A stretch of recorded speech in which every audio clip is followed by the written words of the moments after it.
আসসালামু আলাইকুম। ডিসেম্বরের আগেই অন্তর্বর্তী সরকারকে হঠাতে আওয়ামী লীগের নতুন ছক। এবার জামাত ইসলাম যাবে কোথায়? কারণ বিএনপির নেতা যাকে জামাত ইসলাম ফুজু পাগলা হিসাবে বলে, উনি কিন্তু স্পষ্টভাবে বলছে যে 5 তারিখে হাসিনাকে যে হটে দেওয়া হয়েছিল এর জন্য পুরাপুরি হাত ছিল জামাত ইসলামের। কিন্তু এবার জামাত পালাবে কোথায়? জামাত ইসলামকেই কিন্তু মেইন টার্গেট করবে হাসিনা বা আওয়ামী লীগ। যে জামাত ইসলামের কারণেই হাসিনাকে দেশ ছেড়ে চলে যেতে হচ্ছে, একজন বিএনপির একজন নেতা কিন্তু বলছে। তাহলে জামাত ইসলাম এবার যাবে কোথায়?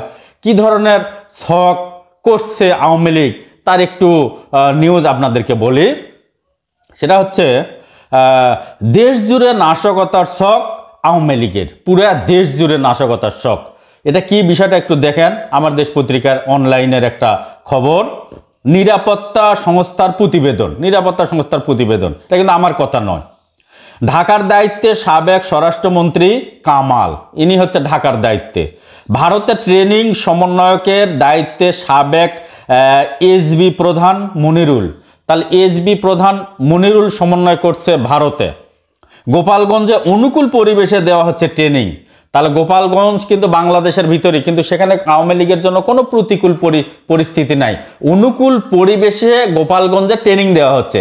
এবার জামাতেরা পালাবে কোথায়? যেহেতু জামাতের কোনো প্রস্তুতি নাই আওয়ামী লীগকে ঠেকানোর, সুতরাং জামাতকে এবার কিন্তু সাহায্য করবে আওয়ামী লীগ। এরপরে বসুন্ধরা আবাসিক এলাকায় ওয়ার্কশপের নামে ক্যাডারদের প্রশিক্ষণ। তাহলে শুধু গোপালগঞ্জে না, ঢাকার বসুন্ধরাতেও প্রশিক্ষণ হচ্ছে ওয়ার্কশপের নামে। এবার জামাত ইসলাম যাবে কোথায়? জামাত ইসলাম বরাবর বহু ভুল করে।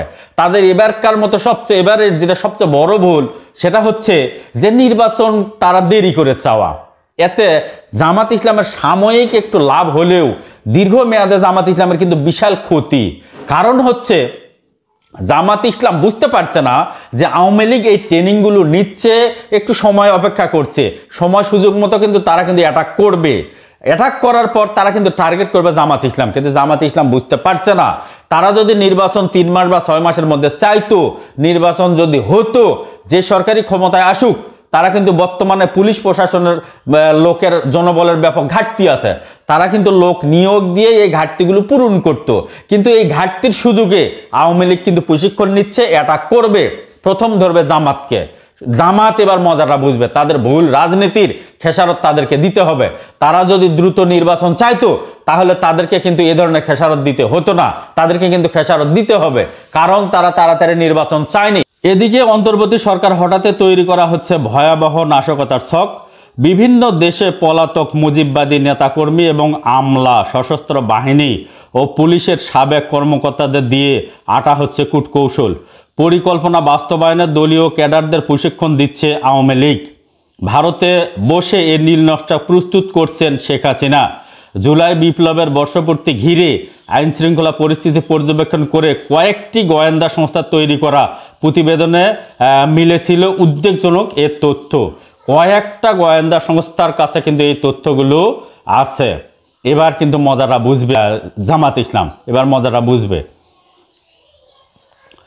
হাসিনার সঙ্গে এস আলমের গোপন বৈঠক, আওয়ামী লীগ ফেরাতে নতুন পরিকল্পনা। এদিকে দেখেন, এস আলম হাসিনার সঙ্গে পরিকল্পনা করছে, ফেরাতে কিন্তু নতুন পরিকল্পনা করছে। পরিকল্পনাটা কি একটু দেখি।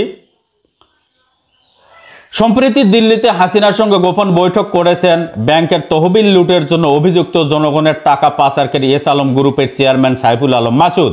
বৈঠকে তারা আগামী নভেম্বর ও ডিসেম্বরকে দেশজুড়ে নাশকতা সৃষ্টি করে এমন এক অরাজক পরিস্থিতি সৃষ্টি করা হবে যাতে অন্তর্বর্তী সরকার বিদায় নিতে বাধ্য হয়, এমন পরিকল্পনা করা হয়। একই সঙ্গে আওয়ামী লীগের ফ্যাসিবাদী শাসন ফেরাতে বেশ কিছু পরিকল্পনা করা হয়। তাহলে পরিকল্পনাও করা হয়। হাসিনাকে ক্ষমতায় ফেরাতে দিল্লিতে 5 পরিকল্পনা, এর মধ্যে 5টা পরিকল্পনার কথা বলা হচ্ছে। দেশের বাইরে অবস্থান করলেও আওয়ামী লীগকে আবার দেশে ক্ষমতায় বসার জন্য নানা ষড়যন্ত্র চালিয়ে যাচ্ছে ফ্যাসিস্ট হাসিনা ও তার সহযোগীরা। দেশে অবস্থান করা নেতাকর্মী ও আওয়ামী ঘনিষ্ঠদের সঙ্গে যোগাযোগ অব্যাহত রাখছেন হাসিনা। বাংলাদেশকে অস্থিতিশীল করে আওয়ামী লীগকে ক্ষমতায় ফেরার উদ্দেশ্যে শেখ হাসিনাকে 2500 কোটি টাকা হস্তান্তর করেছেন, মানে ২৫০০ কোটি টাকা হস্তান্তর করেছেন এবং আরও ২০০০ কোটি টাকা দেওয়ার আশ্বাস দিয়ে এসেছেন এস আলম। তাহলে ২৫০০ কোটি টাকা মানে ২৫০০ কোটি টাকা আরও ২০০০ কোটি টাকা দেওয়ার জন্য আশ্বাস দিয়ে এসেছেন এস আলম। চিন্তা করে দেখেন এবার জামাত ইসলাম যাবে কোথায়? তারা নির্বাচন চাচ্ছে না, তাদেরকে এবার সাঁটাবে আওয়ামী লীগ। এই সাঁটানি খাওয়ার জন্য জামাত ইসলাম প্রস্তুত হয়ে থাকেন। এ বলে আমি আমার কথা শেষ করছি। আসসালামু আলাইকুম।